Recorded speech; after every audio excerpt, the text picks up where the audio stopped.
Olá, sou Sônia Pacheco, Descomplicando a Educação Infantil. Hoje nós vamos falar do campo de experiência que é fala, escuta, pensamento e imaginação. A entrevista será com a escritora, professora universitária e agora está com um novo projeto de mentoria em TCCs e artigos científicos.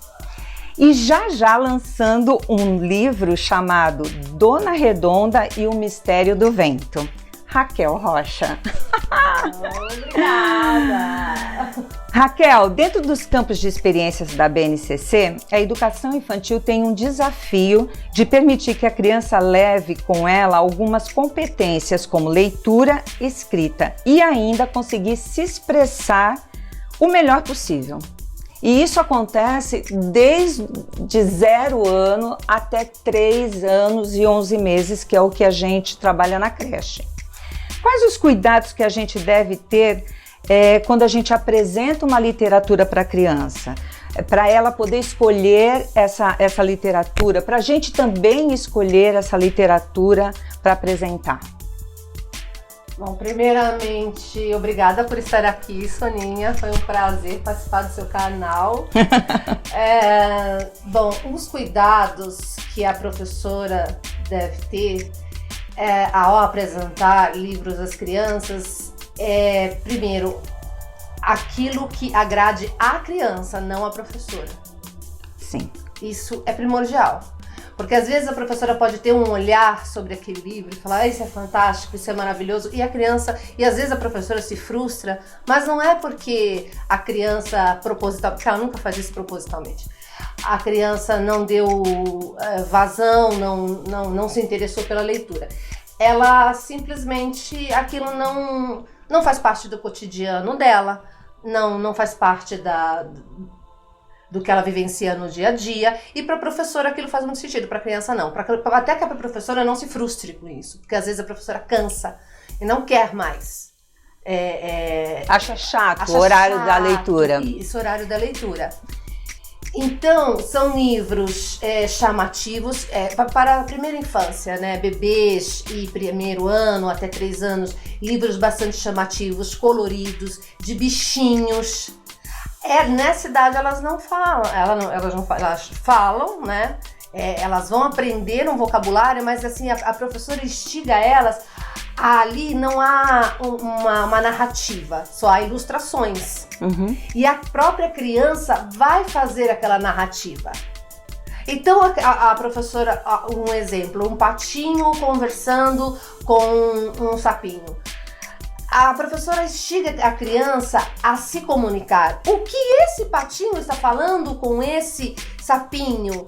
E aí cada uma vai falar tem umas que são mais tímidas, outras são mais desenvoltas, outras são mais extrovertidas. Não interessa, deixa que todas falem, todas tenham o seu ponto de vista ali. E a professora, ela pode gravar aquilo, que eu acho bem interessante, né? Ou ela pode gravar e deixar a criança narrar aquela história. Nos primeiros anos, né? Porque elas não são alfabetizadas. Quando já alfabetizadas, são histórias, contos de fadas, que elas gostam muito, histórias de aventuras, mas não histórias, por exemplo, como Harry Potter, aí não entra isso, uma narrativa muito complexa. Narrativa simples, porém que dê valores, que tragam valores às crianças. E se há o dia da leitura também, que me cabe aqui agora, a criança ela pode vir, de repente, com peças teatrais. Sim. É muito interessante se caracterizar daquilo ao contar aquela história. Então, eu vou ser agora a fada que fala, eu vou ser, cada um com o seu personagem. A gente chama de jogo simbólico. Exatamente, jogo porque para a criança aquilo faz todo sentido, porque ela entra no personagem, aquilo é real para ela. Para nós é uma fantasia, para a criança nunca é uma fantasia. Aquilo é realidade, aquilo existe. Então, quando ela se sente fazendo parte daquele livro, se caracterizando como aquele personagem, ela vai pegando cada vez mais gosto e o que se torna meio que uma brincadeira que é estratégica, uma estratégica do professor, né, do docente, para a criança já é como não se trata apenas de uma brincadeira, trata-se de uma realidade que ela só pode ter na escola. Que ela só pode ter dentro da sala de aula. Além de ela gostar de ir para a escola também. Aí acontece o encantamento, né? Acontece o encantamento. Que bacana! Bacana. Boa ideia essa de você contar uma história e trabalhar, por exemplo, a semana inteira com essa história. Sim. E no último dia vai a criançada lá fantasiada, sim, conversa já com os pais, aí a família também participa desse conto, dessa brincadeira, isso, né? Exatamente. Bacana. Gostei dessa ideia. E tem também uma outra... Uma outra vertente, que quando a criança já é alfabetizada, ela já sabe escrever, ela já tem... Porque você entende que tudo isso tá criando a imaginação dela, a criatividade dela e a fala dela. É uma coisa só. Aumentando o vocabulário. Aumentando o vocabulário, a imaginação, criatividade, tudo isso vai aumentando. Então, a partir desse momento, ela já pode fazer o próprio livro. Sim. A criança pode fazer o próprio livro, a professora pode instigar a criança a escrever, todas as crianças a escreverem o próprio livro. Então fazer o mês, que seria o mês, do lançamento dos livros. Então, não importa quantas páginas tenha, 2 páginas, 3 páginas, 4 páginas, não importa. Isso não vem ao caso. Vem ao caso a criança gostar de escrever, porque aí vem o ato da escrita, né? De se comunicar e também de passar toda a criatividade dela naquele papel. Então a professora faz todo o aparato de ser um livro. Para a criança aquilo ali é mais do que simbólico, é verdadeiro. É um significado. É um significado de ser, né, de se entender como um escritor ali. Ela é o protagonista. Ela criou a história dela. A partir de então, a professora pode fazer a tarde de autógrafo e simbolicamente pedir uma quantia de 25 centavos, de 10 centavos, não interessa. A partir do momento que a criança vê, porque a criança, ela sente muito o que é palpável. Tudo que é palpável, a criança, ela sente aquilo como realidade. Então você coloca ali um potinho, assessoria, sabe? Olha, vendeu tanto. Olha, autografar, a criança autografa o livro e ali é colocado o valor. E o valor é dela. Ela se sente importante com aquilo. Seja o que for que ela for comprar com aquilo, foi com o trabalho dela, com a imaginação dela. E ali você pode criar um ambiente até de que se potencializou uma criança, um futuro escritor. Um empresário. Um empresário, um redator, enfim. Há opções de várias vertentes que às vezes na realidade dela, no mundo que ela vive, ela nunca vai ter. E a professora dá essa oportunidade, que através de um livro, ela vai sentir o gostinho de ganhar. O valor não importa, o que importa é que ela tem um valor. Que ela tem esse valor. Bacana, você entende? Bacana. E isso são estratégias para que a professora possa trazer para a criança a literatura, porque a criança gosta de ler, sim. Isso é um engodo, dizer que a criança não... É uma falácia dizer que a criança não gosta de ler. Ela gosta de ler, ela só não tem estímulo para isso. E a criança que ainda, dentro dessa ideia que você deu, a criança que ainda não escreve, ela pode também desenhar. Fazer um livro só de desenhos, porque ela não sabe ainda escrever, ela pode expressar através do desenho. Bacana. E como eu já digo nos meus cursos de literatura infantil, que a criança ela se expressa muito através do desenho. Muito. A criança ela fala muito através dos desenhos. Nessa realidade do contexto do livro, é uma outra realidade. Não de só estudar os desenhos das crianças. Mas no contexto do livro, ela se sente, além de escritora, ilustradora. Ela sente porque o que estava na mente dela ganhou vida.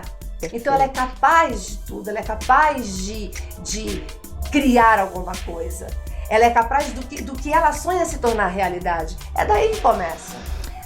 Raquel, como que você vê, como apresentar esse momento da leitura para as crianças? como que seria esse espaço? Teria que ter um horário certo? O local sempre aquele mesmo local? Como que você vê apresentar essa leitura? De que forma apresentar essa leitura para eles? Ou eles terem acesso a essas leituras? Olha, Sônia, lembrando que tudo é estratégia, tá? Tudo é estratégico. Primeiro, não fazer um ambiente organizado. Os livrinhos organizados, sabe, tudo certinho, porque a criança, ela entende aquilo, ela vai remeter aquilo à casa dela. Quando a mãe diz, não mexe nisso, não bagunça, não faz então ela isso, não explora. Ela não explora. Esse momento é da criança explorar. Estrategicamente, esses livros, eles têm que estar espalhados pelo chão. Obviamente, num ambiente propício, que a professora já sabe criar, né? Uhum. Colocando aquele tapete, e os livros espalhados, elas vão escolher o que elas querem. As únicas regras, que aí não seriam regras, né? Seriam, na verdade, estar educando e colocando limites, não amassar e não rasgar. Só isso, falando com muito carinho. E explicando por que não amassar e por que não rasgar aqueles livros, né? Porque às vezes a criança, até ao rasgar o livro, ela quer um pedaço para ela. Ela quer que aquilo seja, ela quer levar, ela não pode levar o livro inteiro. Então ela pega, não é manha, gente, isso não é manha, isso não é uma criança mal educada, não é assim que funciona. Ela acredita que rasgando um pedaço daquele papel, ela pode levar com ela, tanto que às vezes ela até guarda. Né? Ou então ela pode até deixar num canto, esquece e tal, mas aquele momento, o que passou pela cabeça dela é guardar um pedaço para ela. Foi a parte que ela mais gostou, a ilustração talvez chamou a atenção dela. Mas mesmo assim a professora orienta a não rasgar, não amassar, mas não que seja um lugar organizado. Para evitar isso, a gente também poderia criar aquela conversa. Pode levar o livrinho, traz no dia seguinte, porque ele sabe que ele vai poder levar o livro, mostrar para a família o livro que ele gostou, a leitura que ele fez, contar, né, do jeito dele. E a criança não tem o querer levar um pedaço ou levar o livro, e às vezes o professor não deixa. Não deixa. E é erradíssimo isso, né? Porque a gente quer incentivar a criança a ler. Aí quando a criança quer levar o livro, porque ela quer mostrar para a família, não pode. Tudo cheio de regras. Então ela começa a acreditar que livros também têm regras. Tem regras para ler, tem regras para escrever, tem regras e como tudo aí fica chato. Fica enfadonho. A criança já acha aquilo cansativo. Fica chato. Não, a exploração do livro tem que ser uma aventura para ela. Como tudo é uma aventura. Bacana. Né? Então a criança tem que achar que ela tá solta, ela tá livre, que o livro faz parte dela, ela faz parte do livro. E ela pode levar aquilo para casa. Isso também é um ato de confiança. Sim, né? Sim. Ela pode levar aquilo para casa, ela pode explorar mais. É uma responsabilidade também. Uhum. Isso já cria valores nas crianças. Isso. Então, a partir do momento, aquilo tá tudo desorganizado, estrategicamente. Estrategicamente está desorganizado. Então ela se sente livre. Eu não preciso pegar aquele livro e colocar naquela pilha certinho, porque aquele livro vai começando a causar medo, restrição a ela mesma. Então, ela se sente livre, ela manuseia, depois ela joga. Não é que ela joga, ela coloca em qualquer lugar como estava antes. Né? Parece que tudo meio que espalhado, mas isso tudo estrategicamente pelo professor. E o professor deixa ela livre para qualquer livro. O livro que ela quiser. Mesmo que ela tenha 6 anos, ela se interesse por um livro que não tem narrativa. Ela tem 6 anos ou 7 anos, já é alfabetizada, mas ela às vezes quer um livro que não quer narrativa porque ela mesma quer criar a narrativa dela. Tá certo. E aqui a gente encerra o nosso papo sobre educação infantil com a certeza de que ficou um recadinho aí para nós educadoras. Muito obrigada, Raquel. Eu que agradeço, sucesso para você. Minha querida. Beijo. Bom, gente, você já me conhece, eu sou a Raquel Rocha. Eu estou com um novo livro, a ser lançado, Dona Redonda, o Mistério do Vento. Não é a Dona Redonda do Saramandaia, por favor. É um livro de rimas. E a Dona Redonda, na verdade, se chama Isabel, mas Isabel rima com tudo, Redonda não. Então ela já sofria bullying na escola pelo nome que rima com tudo, com pastel, com anel, com papel. Então ela resolve mudar o nome, que é o sobrenome dela, Redonda. E aí começa uma história de suspense. Depois ela cresce, é a Dona Redonda, se torna avó. E aí vão acontecendo outros eventos que aí desencadeia um suspense muito bacana para crianças. Qual a faixa etária? Bom, a faixa etária seria de seus 8 anos em diante. Mas, como meu primeiro livro, Meia-Noite, eu também fiz uma faixa etária, que era dos 8 em diante. E depois ganhei uma proporção que adultos estavam lendo. Eu não posso dizer mais que faixa etária. Bom, a priori para crianças, mas fique à vontade, adultos também, professores para ler para suas crianças. A gente também ficou sabendo de um novo projeto que você vai entrar com mentoria, né? Ajudando quem está fazendo faculdade, quem está concluindo cursos com TCCs e artigos científicos. Como que você vai trabalhar esse novo projeto? Bom, Sônia, todo mundo, a maioria dos graduandos, eles veem o TCC, o projeto científico, como um bicho de 7 cabeças. Descomplicando o TCC e os artigos. Total. Demais essa. Total. Não é um bicho de 7 cabeças, muito pelo contrário, pode ser algo extremamente prazeroso e futuramente entrar para um artigo de uma revista científica, ser publicado, dependendo do assunto. E o primordial é que o graduando goste do que ele vai falar. Não é porque todo mundo está falando de um assunto que ele vai falar também. Uhum. Ele pode falar de um assunto totalmente diverso, a literatura infantil, por exemplo, de Machado de Assis, que também escreveu para criança. Às vezes ele quer falar de alguma coisa, mas ele acha que é tão difícil que ele prefere falar do que é corriqueiro. É, o mais do mesmo. Mas aí tem a Raquel que dá uma... Entende? E é onde eu vou orientar, onde buscar os livros, que são as referências, não é? Como você desenvolver esse trabalho, mas primeiro você tem que gostar do assunto. Aquele assunto dentro do seu ramo, e não só para pedagogia, Sim. mas letras e outros, história, enfim, outras áreas, o que você gosta de fazer, o que você quer fazer, do que você quer falar.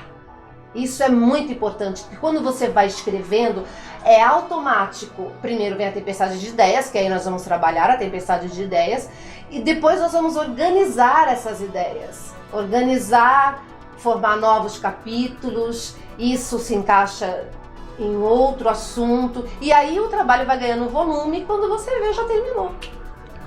E aí fica fácil, aí fica descomplicado. Totalmente. Não é um bicho de 7 cabeças. Não é. Pense que é o seu futuro, pense que é o seu pensamento e é um passo a mais para ser um intelectual futuramente. Ai, que bom. Para isso, tem que dar onde eu acho Raquel Rocha. Onde a gente te acha? Bom, o meu e-mail é raquelrochahq@gmail.com. Ainda não tenho um Instagram, mas já vou fazer o Instagram para trabalho, somente não é foto, não são fotos. Ai, faz que nem a gente, faz um Instagram só de educação, só voltados para isso. Sim. É que eu tinha uma outra ideia de Instagram, eu achava que era para tirar fotos e, enfim, ostentação, não é isso. Então agora eu estou elaborando um Instagram e já tenho meu canal, Raquel Rocha Devaneios, onde eu tenho agora... Estou com 2 vídeos, vou começar a gravar mais, falando de fábulas e com a ajuda do Danilo, do meu querido Danilo, esposo da minha querida Sônia. E aí a gente vai começar, eu falo de fábulas, e fábula a gente sabe que são acontecimentos do dia a dia, a gente poder colocar em prática os ensinamentos de Esopo no dia a dia, que foi o grande filósofo. E aqui É isso aí. É isso. E aqui a gente vai terminando a nossa conversa, o nosso bate-papo muito legal, Obrigada. descomplicando, gente, tudo que de literatura, né? O que as pessoas acham que é um bicho de sete cabeças, tanto para a educação infantil quanto para graduados, né? É simples. É só falar o que a gente Sente que a gente gosta, ser quem nós somos. Só isso. Grande beijo, fiquem com Deus. Obrigada. Obrigada, Raquel. Eu que te agradeço, amiga. Legal.